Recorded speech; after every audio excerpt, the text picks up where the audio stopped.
Maayong adlaw kaninyong tanan mga kaigsuonan.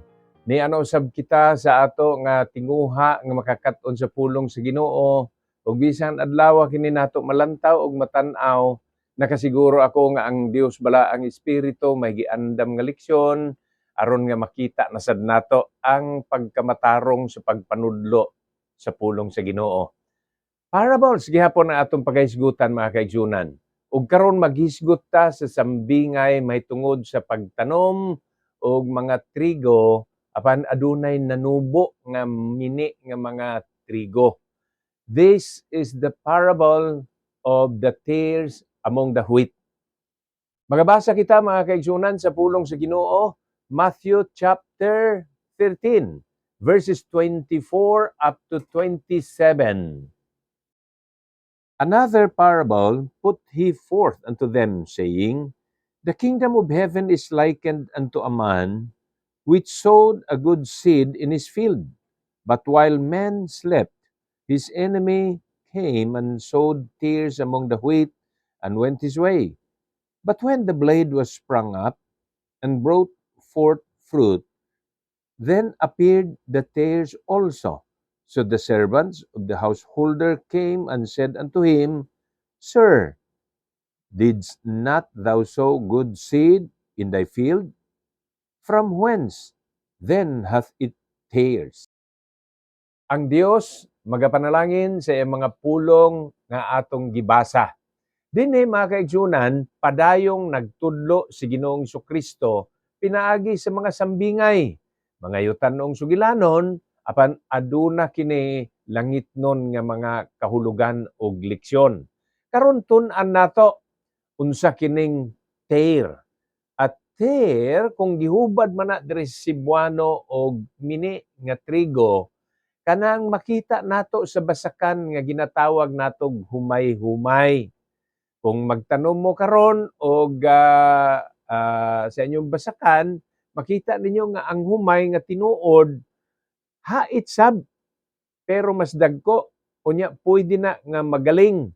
Apan ang tawag natong humay-humay pareho og dahon, kasagaran mas taas lang sila kaysa sa punuan sa humay kanang full grown na gyud. Inigbunga nila halos mao-mao pud ang kolor pero mas gagmay. Unya kung ipaagi na sa galingan, dili gyud makuha ang putos o ang kanang gawas sa bunga sa humay-humay. Unya hait sa gabal na inigkaon nato. Di man na makahilo pero sagabal ka na sa pagkaon kung nasagulan na og humay-humay. Karon makita nato ang mga butang nga nahisgutan dinhi. Nga usa ka adlaw ang usa ka mag-uuma o gisugo sa tag-iyas yuta ang mga mag-uuma, mga nagatrabaho nga magtanom og trigo. Dili ni humay karon mga kaigsuonan ha, pero para makita nato dinhi sa atong lugar, di man ta tigtanom diri og trigo. Unya wa pud ning matawag nato nga tare kun na mini nga trigo. Ang ako lang nga ilustrasyon dinhi, tinuod nga humay ug naa ang humay-humay. Okay. Karon nagtanom sila og trigo. Pagtubo ani natingala sila. Ngano nga humay man tong gitanom. Pero naa may niabot nga humay-humay. Okay. In truth, they sowed the good seed. Moto ang wheat. Pero pagtubo na nakamatingod sila na anay mga mini nga trigo. Nanay humay-humay ni sagol. Unya ingon ang agalon nga ang kaaway mao'y naghimo nini. Samtang kita nangatog, ana man na mag-uuma. Inigkaw magtanom ana nanay panahon, inadlaw, sinimana, nga muhulat sa na siya, una na po na siya trabahoon nito.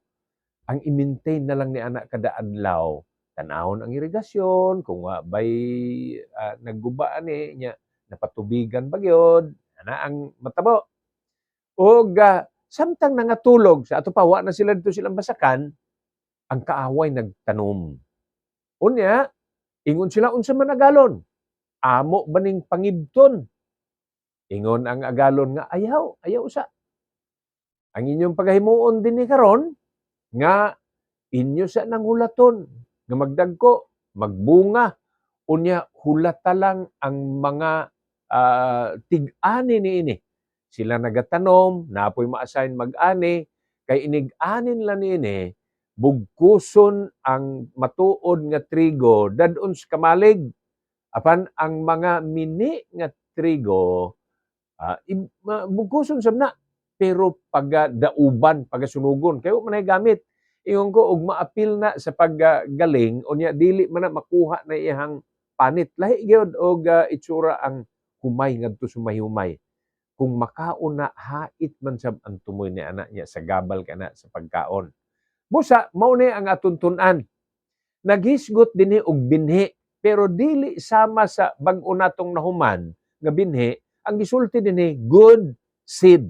Di na ni mahitungod sa yuta, dili na ni mahitungod sa kabatuan, di na ni sampinitan, pero good seed. The good seed, mao ni karon ang iyang explanation, mao ni ang maayo. Kay kini nga sambingay gihatagan pod og explanation, gihatagan pod og pagpasabot ni Ginoong Jesucristo nya makita nato na unya sa verse 40. Magsugod na sa verse 37. Makita na nato ang hubad niya. Apan ang sulti dinhi, ang maayo nga binhi, good seed, mauna ni ang mga Kristohanon. Seed speaks about the word, but in this parable, the good seed are the children of God.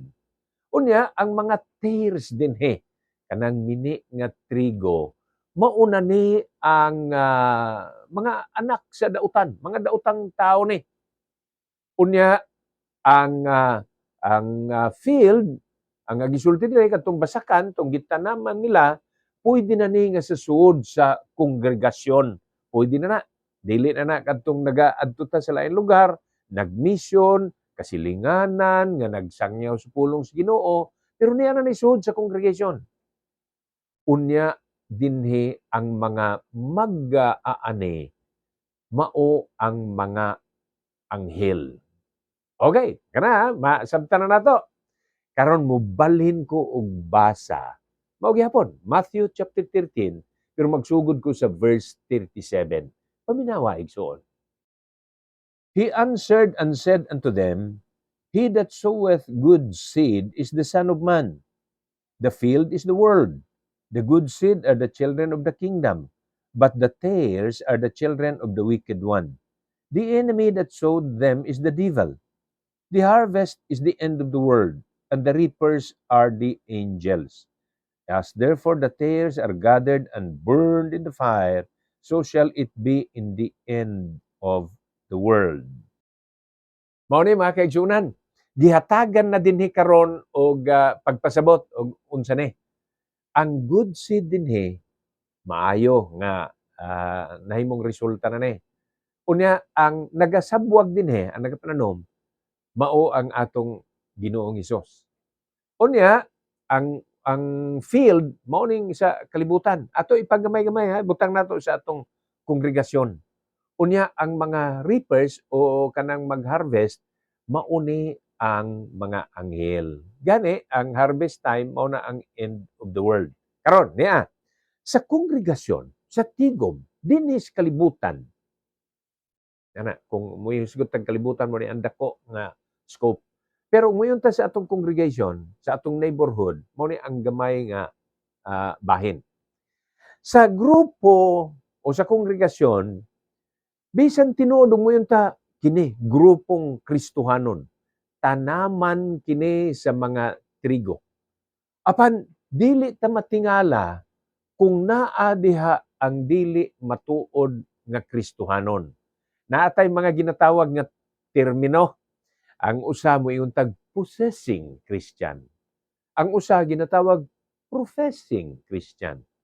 Kining possessing, kung doon na mo'y madungog nga mo gamit ni ana, ang ipasabot lang nila ni ana nga nagbaton gyud kay Ginoong Jesucristo. Kanang professing nagasulti, nagapaila, nagasimba, uy, Kristohano ni.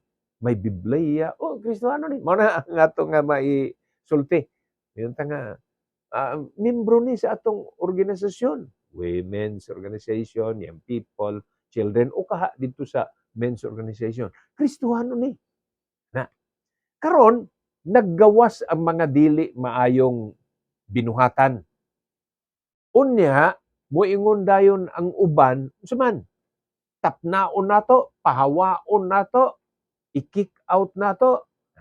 Kutob di mauyonan tanggalon. Mura nagnaa sa tanaman. Nga, tanaw, may man ibton. Adtuon nato niya pangibton. Pero sa tinuod, di man na nimo angay himuon sa imong tanaman. Kay kung himuon nimo na, posibleng maibot po nimong apil ang tinuod nga humay. Kung nagkananom mo og trigo, basig madani mo kaibot ang punuan sa trigo.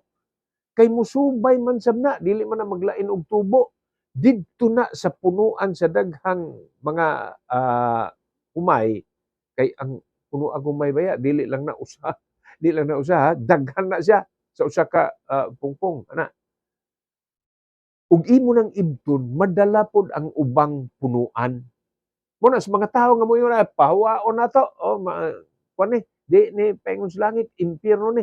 Moingon ang agalon, ayaw. Hulata ang mga mag-aani. Matuod na sa atong congregation. Pagamay na ako it's not the whole world. But even in our congregation, if there are some people who will manifest, who apparently are believers already, makaingon ta, Kristohano naman eh. Pero, nagpakita og dili maong kinaiya, dili ni ang ato nga silutan, pahawaon, kay di baya ta makabasa sa suod sa kasing-kasing. Nakita lang nato, uy, namakak man ni si igsuong kuan, mao ni iyang pangan. Dili man kay siya mainiton. Mugo man ni basa og Biblia. Yes, there are Christians nga kulang pa ang pagtubo spiritually. Nga tan-aw nila ang pag-assign nimo nga magbasa taron og Biblia, kapoy na wa hinungdan na. Parang litan sa Sunday school, kasagaran mo ingon man ko nga advance reading mo na ata sa page 48, advance reading mo sa 49. Ang uban ana wala ra gyud, way pakaban na. Makaigsunan ay mo ingon na bisag di na ako ma-assign pero advance reading yun mo. Bisag wa tay na-assign nga karong sunod Domingo mao ni atong memory verse. Pag-memorize pud mo og verse na. Pero may mga tao nga sultian na nimo, bali wala gihapon na, bugnaw, way kainiton sa pag-alagad sa Ginoo. And human understanding will tell us, dili ni Kristohanon pa ni mo, tuman man ni dayon. Moabot ba yung panahon po nga bisan ang Kristohanon, dangtan nga magkabugnaw, duawon sa mga pagsulay sa iyang pagtuo, nya magkaluya. Ang papil nato ayaw ibta. Ayaw na hawa din ang ato matabangan gyapon, maministeryohan gyapon. Kita bitaw di man ingon nga kung moingon ka sa imong kaugalingon nga ako hamtong na kaayo ko pastor, dili man na instant, dili man na natabo dayon. Naapay panahon nga gigahin sa imo giwalihan ka, gitudluan ka, nakadungog ka sa pagmaymay, niagi ang kagdakong suliran niya, dito ka nakaamgo, muduol gid ko sa Ginoo. Ingana man ang tabo, continue ministering to them, even if there are manifestations of outward sin. Kay naagyoy mapakyas nga mahimo ang tao, makasayop gyud ta, ug naata sa ministry of reconciliation. Pasiguli sa Dios, pero sa pagka magtotoo nga nakahimo og salaod nga na sa Ginoo, sala batok sa Dios ug sa iyang kasuguan, ang atong papel baya ma-restore. Tanaw ninyo nang naa sa book of Galatians. If any brother is overtaken by sin, ye that are spiritual, restore him. Ingon na baya ang ginatudlo sa balaang kasulatan. Atong tabangan, agakon, tabangan. Dili tong natumba, tamakan ug biyaan. Tong nadalinas, atong bangunon. Ato pong lingion, sultian nga, kinalang kag tabang, alsahon kanamo, na og kung kinalang yun, nan tabangi. Dili nga pagabiyaan. Usahay, naapuntay kaugalingong baggage, naapuntay kaugalingong gikarga, ipahalo na sa una ka makatabang sad ngadto sa uban.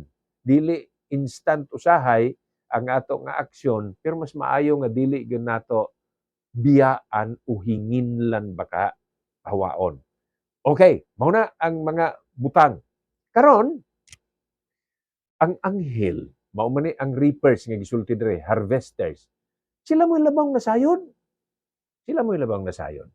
Kay hibaw man ta, ug di gyud Kristohanon ang nahasagol, mabutyag ra man na, it will be revealed. Kung pananglitan Kristohanon gyud pud siya nga babe in Christ nang gyud or carnal nan makaministeryo pud ta samtang siya naga pabilin. Mao na hinungdan mga kaigsunan nga sa paghatag nining mao nga sambingay gitagaan sad ta, special ni ba kay gi-explain gyud, gihatagan gyud niya og pagpahayag og unsa ni. Kay sa verse 43, mo ning ingon, then shall the righteous shine forth as the sun in the kingdom of their Father. Who hath ears to hear, let him hear. O, dire karon. Ang dautan, hinailan na sa Ginoo. Kita pwedeng managhap. Imo man ni binuhatan dili gini Kristohanon. Bitaw sa no, bantayon nato atong testimonyo mga kaigsuonan na. Dili ta kanang badlungonon kay maka-question man sad ang uban. Makasaha og apil noong uban, magunaw na og dautan. Mura bantayan nato. Dili kita kanang passive nga Kristohanon, okay lang kasimba, okay ra pud og dili. Ay pasabot na ako ba kung wa gyud kay kanang ginabati nga guilt nga mahimo nimo imong kabilinggan o dili, susiha naabag gyud kas pagtuo. Mo na ingon nga examine yourself whether you are in the faith. Bibliahanon gyud na nga pagpangutana. Susihon kay ang Kristohanon gipuy-an man nagbala ang espiritu. Gipuy-an man ka igsuon. Ug sa panahon nga naa ka sa kasalanan, bation gyud nimo as a Christian, bation gyud nimo ang guilt. May lang gyud nimo nga di gyud ni maayo, murag di man ko malipay gyud ani. Ang akong ginabati, akong ginahuna-huna. Mao na nga ingon pa dinhi ang dili Kristohanon moabot ra ang panudya. Mahukman ra. Unya ang mga matarong dadun sa kamalig adto sa paraiso sa Dios. Mao na ang pagtapos sa verse na gaingon. Naay igdulungog, paminaw. Who hath an ear, let them hear. Paminawan ninyo pagayo. Sambingay ni. Apan ang ipasabot ni ini, pwedeng masagulan. Pwede nga tamnan sa dili maayong panghunahuna, mga desisyon, bisan ang usa ka Kristohanon. Muna magmalig-un ta. Padayon ta magpangalagad. Tuon sa pulong sa Ginoo. Sambingay kini apan daghang kay kitag makatunan. Bantayan nato atong pamilya dili masagulan og mini nga trigo. Dili masagulan humay-humay. Kung humay na, humay gyud. Kung trigo, trigo gyud na siya. Unya mismo sa atong kaugalingon, alang sa kahimayaan sa Ginoo ang atong plano, ang atong ginabuhat, ang atong mga desisyon. The parable of the tares among the wheat. Ang yawa, wa nagapahulay, padayon siyang nagatanom, ug dili maayo. Suklan nato ni pinagis pagkamatarong nga ginatudlo sa balaang kasulatan. Ang Dios magapanalangin kanaton tanan. To God be the glory and shalom.